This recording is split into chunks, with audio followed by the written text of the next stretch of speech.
La fatigue qui ne s'explique pas. As-tu déjà ressenti cette fatigue étrange, pas celle qui vient après un effort physique, mais une fatigue profonde, silencieuse, persistante? Tu dors, mais tu es fatigué. Tu travailles, mais tu es fatigué. Tu avances dans la vie, mais quelque chose en toi est éteint. Et souvent, tu te dis, pourtant j'ai tout ce qu'il faut. Alors, pourquoi je me sens comme ça? Ce que beaucoup appellent stress, paresse ou manque de motivation est parfois quelque chose de bien plus sérieux, le burn-out. Aujourd'hui, on va aller au-delà des définitions classiques. On va parler du burn-out comme un signal profond, un message du corps, du cœur et de l'âme. Et surtout, on va voir ce qu'est réellement le burn-out, pourquoi il apparaît, comment en sortir et comment l'éviter afin qu'il ne te consume complètement. Premièrement, qu'est-ce que le burn-out vraiment?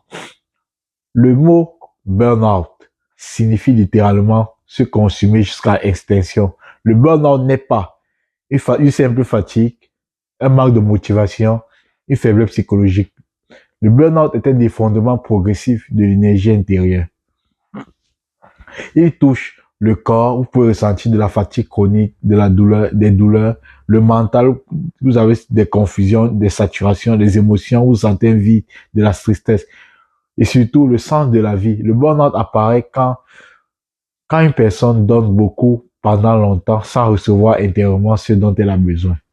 Les trois piliers du burn-out. Nous avons d'abord l'épuisement émotionnel et physique. Même le repos ne repose plus.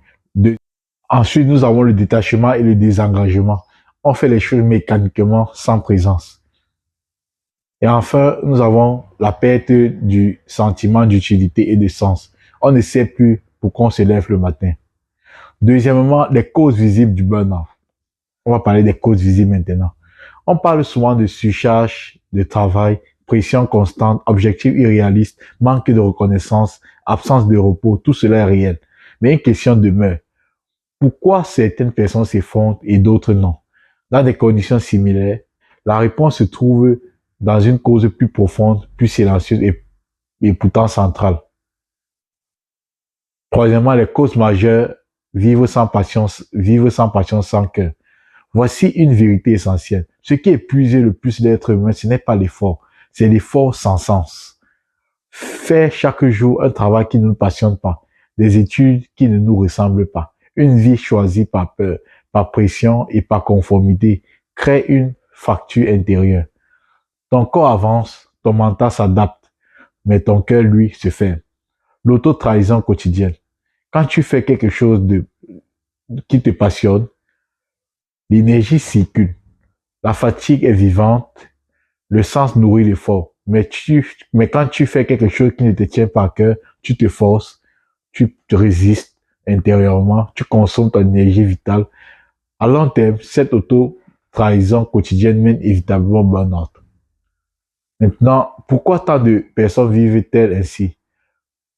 Parce qu'on nous apprend à réussir, pas à ressentir.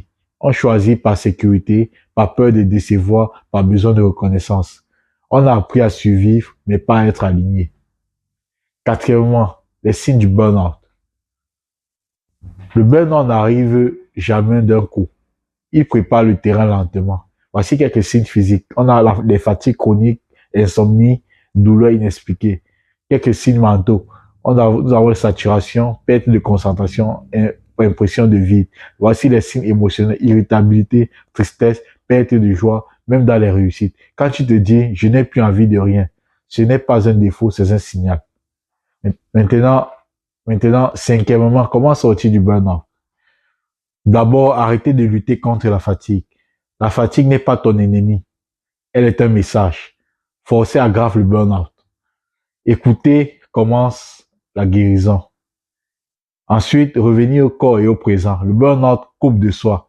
Revenir à la respiration, le repos réel, la lenteur consciente, c'est déjà guéri. Et enfin, se reconnecter à ce qui a du sens. Pose-toi ces questions. Qu'est-ce que j'ai abandonné en moi? Qu'est-ce qui me faisait vibrer avant? Qu'est-ce que mon cœur réclame depuis longtemps? Ensuite, réintroduire la passion. progressivement. Tu n'as pas besoin de tout quitter, mais tu peux créer un espace pour ce qui te nourrit, remettre de la vie dans ton quotidien. Arrêter de vivre uniquement pour tenir. Ensuite, se faire accompagner. Parler, c'est déjà respirer. Demander de l'aide est un acte de maturité. Cinquièmement, comment éviter le burn-out? Sixièmement, je veux dire, éviter le burn-out, ce n'est pas seulement mieux gérer son temps. C'est choisir une vie qui a du sens, respecter ses limites, arrêter de se comparer, écouter son rythme naturel. La vraie prévention, c'est l'alignement. La conclusion et un message final, le burn-out comme appel de vérité. Le burn-out n'est pas une punition, c'est un appel. Il te dit, tu vis loin de ce que tu es vraiment. Sortir du burn-out, c'est arrêter de se trahir. L'éviter, c'est oser vivre une vie qui nourrit ton cœur, pas seulement ton statut et tes obligations. Merci d'avoir regardé. Bye.